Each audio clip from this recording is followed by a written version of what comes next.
ફતેપુરા તાલુકાના સુખસરમાં દેશના જાબાજ સૈનિકો દ્વારા ઓપરેશન સિંદૂર પાર પાડવા બદલ તેની ઉજવણી સંદર્ભે વિશાળ તિરંગા યાત્રાનું આયોજન કરવામાં આવ્યું હતું. સુખસર ખાતે મંગળવારના રોજ આઈથી તિરંગા યાત્રા શરૂ કરવામાં આવી હતી. સાંસદ જશવંતસિંહ ભાભોરે તિરંગા યાત્રા શરૂ કરાવી હતી. આ તિરંગા યાત્રા દેશભક્તિના ગીતો સાથે સુખસર નગરમાં કાઢવામાં આવી હતી, જેમાં ફતેપુરા વિધાનસભાના ધારાસભ્ય રમેશભાઈ કટારા જોડાયા હતા અને દેશભક્તિના નારા લગાવ્યા હતા.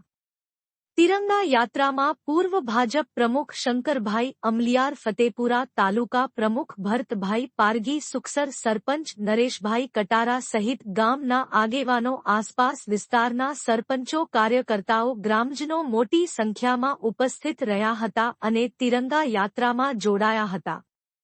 સૈનિકોના સન્માન માટે યોજાયેલી તિરંગા યાત્રામાં વિવિધ સંસ્થાઓના પ્રતિનિધિઓની ઉપસ્થિતિની સરાહના કરી હતી. સુખસર પોલીસ મથકના પીઆઈ વરુ સહિત પોલીસ સ્ટાફ પણ તિરંગા યાત્રામાં જોડાયો હતો. રિપોર્ટ કિશોર ડબગર, દાહોદ.